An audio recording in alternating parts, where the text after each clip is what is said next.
Good morning students. આજે આપણે કક્ષા 9માં પાઠ નંબર 2 પરોપકારી મનુષ્યો એ વાંચવાનું છે, બરાબર. એના વિશે ભણીશું. इसके जो लेखक है उनका नाम है विद्याबेन नीलकंठ, सॉरी टू से लेखिका. जन्म 1/6/1876, अवसान 7/12/1958. विद्या गौरी रमण भाई नीलकंठ जन्म अहमदाबाद में थयो हतो, यानी कि अहमदाबाद में इनका जन्म हुआ था. तेओए BA सुधीनो शिक्षण गुजरात कॉलेज अहमदाबाद थी प्राप्त कर्યું.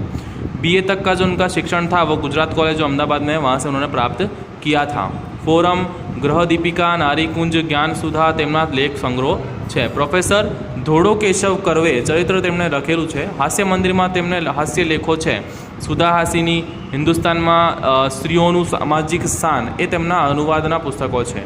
आ हास्य निबंध में पारकानी मुश्केली जोईने वणमागी सलाह आपनार लोकोने कारणे सर्जाती तकलीफों नर्म मर्म गद्य में निरूपण है. यानी कि ये जो एक हास्य निबंध है, इसके अंदर जो दूसरे लोगों से सलाह लेते हैं या दूसरे लोगों की बातें मानते हैं और उनकी बातें मानने के बाद में उनके जीवन में क्या परेशानियाँ उत्पन्न होती है उसके बारे में जो है बताया गया है, उसका निरूपण किया गया है. दर्दीनु अने दर्दनु जे थवुं होय ते थाय, पण पोते बतावेलुं उपाय ज उत्तम छे अने ते सलाहने अनुसरता सर्जावी वळवी स्थितिनुं हास्यपूर्ण निरूपण आ निबंधमां केंद्रमां छे. आंजणीना निवारण माटे अपाયેલી अनेक सलाहोनुं रसप्रद निरूपण अहीं छे. आ हास्य निबंध द्वारा मानव स्वभावमां रहेली शिखामण आपवानी वृत्तिनो परिचय मळे छे. यानी कि व्यक्ति जो होता है उसे हर किसी को सलाह देने का बड़ा शौक होता है. व्यक्ति को स्वयं को भले कुछ भी ना आता हो, यानी कि उसे खुद को कुछ भी ज्ञान ना हो, परंतु दूसरों को वो ज्ञान देना उसे बहुत अच्छा लगता है. ओके, तो इस चैप्टर के अंदर भी यही बताया गया है कि किस प्रकार से दूसरों की सलाह मानने के कारण हमारे जीवन में जो है परेशानियाँ उत्पन्न हो सकती है, उसके बारे में बताया गया है. और इसके अंदर जो है मेन जो फोकस है, यानी कि मेन जो केंद्र में है वो एक आंजणी है. आंजणी का मतलब आपके आँख के ऊपर जो फुंसिया जो गुमड़े निकल जाते हैं, ठीक है, उसे आंजणी कहा जाता है गुजराती भाषा में. तो उसके बारे में बताया गया. उसके जो उपाय है वो अलग अलग लोगों से अलग अलग प्रकार के जो है लेखिका को प्राप्त हुए हैं.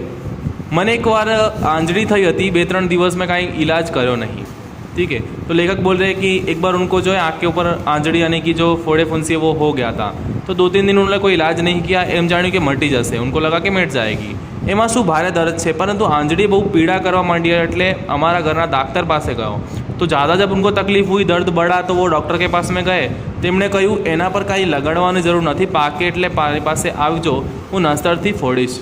यानी कि उन्होंने बोला कि इस पर कुछ भी लगाना नहीं है, कुछ करना नहीं है. जैसे वो पक जाएगी, यानी कि जब पूरी बड़ी हो जाएगी तब वो उसको जो है उसको फोड़ देंगे और मतलब उसको ठीक तभी किया जा सकता है. एक थई छे तेमां कंई फिकर नहीं, फरी थशे तो पीवानी दवा हूँ लखी आपीश. तो उन्होंने बोला कि भी तो एक हुई है, ऐसी कोई चिंता की बात नहीं. अगर ज़्यादा प्रॉब्लम होगी तो मैं पीने की दवा लिख के दे दूँगा. बहु पीड़ा थाय तो सेक कर दो. अगर ज़्यादा दुख हो, ज़्यादा तकलीफ हो तो आप सेक भी कर सकते हो. हूँ घेर आव्यो तारे अमारा कुटुंबना एक मित्र मने मळवा आवेला हता. तेमणे कह्युं भाई क्यां जाई आव्या. तो जब वो घर पे आए तो उनके कोई दोस्त मित्र थे, वो आए हुए थे. उन्होंने पूछा कि आप कहाँ जाके आए. आँखें शू थयुं छे. मैं उत्तर दीधो आंजड़ी थई छे, माटे डॉक्टर पासे गयो तो. पण डॉक्टर कहे छे कि एने छेड़शो नहीं, एनी कांई दवा नहीं. तो उन्होंने बताया कि भाई अपने दोस्त को कि डॉक्टर ने मना किया, इसकी कोई दवा नहीं है.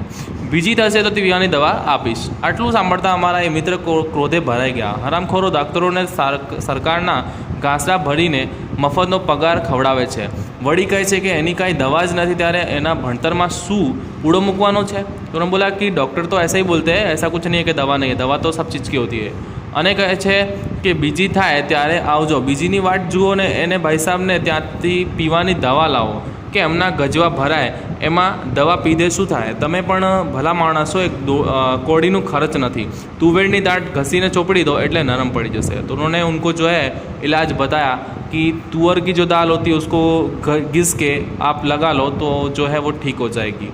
मैं कहूँ डॉक्टर दवा आपवानी ना कहे छे ने तमे कहो छो कि एना गजवा भराय. दवा तो बाजार में लावानी है ना.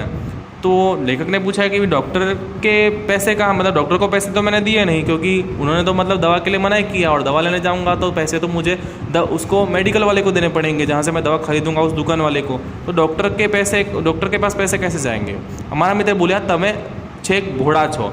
ए तो गांधी वैद्यનું સહિયારું વિલાયતના દવાવાળા डॉक्टरों ने पगार आपे छे, पगार અને અહીંના વેચના कमीशन आपे छे। तो उन्होंने बोला कि इन सब का कमीशन होता है, ठीक है, आप मत पड़ो इन चक्करों में, आप जाके दवा जो मैं बता रहा हूँ वो लगा लो।